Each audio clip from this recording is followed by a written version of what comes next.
بھی ہیں۔ آج سردیوں کوئی کہتا ہے کہ جناب سردی زیادہ ہو گئی ہے، وضو کرنا مشکل ہو گیا ہے، کوئی کہتا ہے کہ جناب گرمی زیادہ ہوتی ہے، وہاں پر اے سی نہیں ہوتا تو اس لیے جو ہے نا عبادت کا مزہ نہیں آتا۔ آج جو ہے نا وہ سردی گرمی کے بہانے بنا کر ہم مسجدوں کو ویران کر دیتے ہیں، مسجدوں کے اندر داخل نہیں ہوتے، عبادت کرنے کے لیے ہمارے پاس وقت نہیں ہے۔ جتنی جو ہے نا جب تک حالات مشکل ہوتے ہیں تو مصلی پر بیٹھے رہتے ہیں، جب حالات ذرا ٹھیک ہو جاتے ہیں تو ہمیں اپنا رب بھول جاتا ہے۔ ہم اپنے رب کو بھی یاد کرتے ہیں تو اپنے مطلب کے لیے،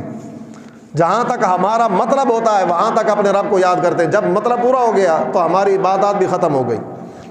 اور یہ جو سردی گرمی ہے نا، یہ بھی اللہ رب العالمین کا نظام ہے، یہ بھی اللہ رب العالمین کی بہت بڑی نعمتیں ہیں۔ یہ سردی کا موسم بھی یہ اللہ تعالیٰ کی بہت بڑی نعمت ہے، اور گرمی کا موسم بھی اللہ تعالیٰ کی بڑی نعمت ہے۔ اور یہ آتا کیسے ہے؟ یہ سرد اور گرم موسم کیسے آتا ہے؟ حضرت ابو ہریرہ رضی اللہ تعالیٰ عنہ حدیث پاک بیان کرتے ہیں، بخاری شریف کے اندر یہ حدیث پاک موجود ہے کہ حضور علیہ الصلوۃ والسلام نے ارشاد فرمایا کہ جہنم نے اللہ رب العالمین کی بارگاہ کے اندر التجا کی کہ یا اللہ میرے اندر سزا دینے کے، عذاب کے جو ہے نا مختلف درجات ایسے ہیں کہ جن کے اندر انتہائی شدت ہے، بہت سخت انتہا کی جو ہے نا وہاں پر عذاب بڑا سخت ہے۔ تو اللہ رب العالمین نے فَأَذِنَ لَهَا بِنَفْسَيْنِ، تو اللہ رب العالمین نے سال کے اندر اس کو جہنم کو 2 سانس لینے کی اجازت عطا فرما دی۔ فرمایا کہ تو سال کے اندر 2 مرتبہ سانس لے سکتی ہے، تاکہ جو ہے نا وہ تیری جو عذاب کی جو شدت ہے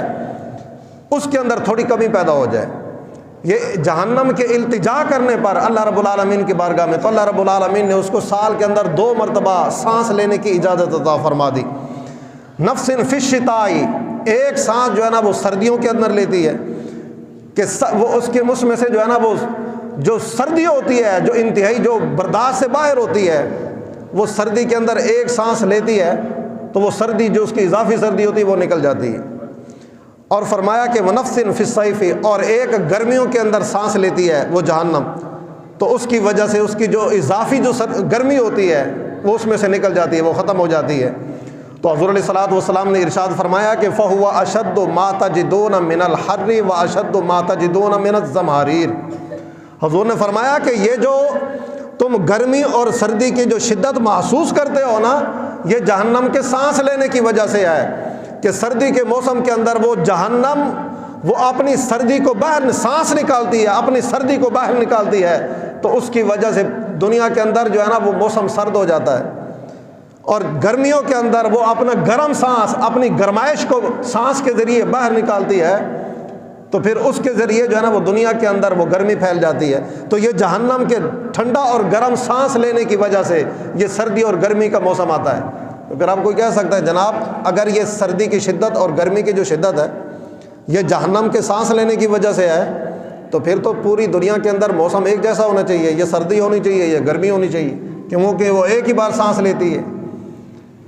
تو فرمایا کہ جناب یہ جو سورج ہے، یہ جو نکلا ہوا ہے، سورج موجود ہوتا ہے لیکن یہاں کا موسم کچھ اور ہوتا ہے، یہاں سے دوسرے علاقے کے اندر چلے جائیں تو اس کا موسم کچھ اور ہوتا ہے۔ یہاں پر لاہور کے اندر سورج نکلا ہوا ہوتا ہے تو موسم کچھ اور ہوتا ہے، مری کے اندر انہی دنوں کے اندر موسم کچھ اور ہوتا ہے۔ تو یہ اللہ رب العالمین جہاں پر جو چاہتا ہے، جتنی سردی چاہتا ہے وہاں پر پہنچاتا ہے۔ یہ اللہ رب العالمین کا قدرتی نظام ہے کہ جہاں پر جتنی گرمی چاہتا ہے پہنچاتا ہے، جہاں پر جتنی سردی چاہتا ہے پہنچاتا ہے۔ باقی حضور نے فرمایا کہ یہ جو گرمی اور سردی کی جو شدت ہے نا، یہ جہنم کے سانس لینے کی وجہ سے ہی ہے۔ اور اب ہم جو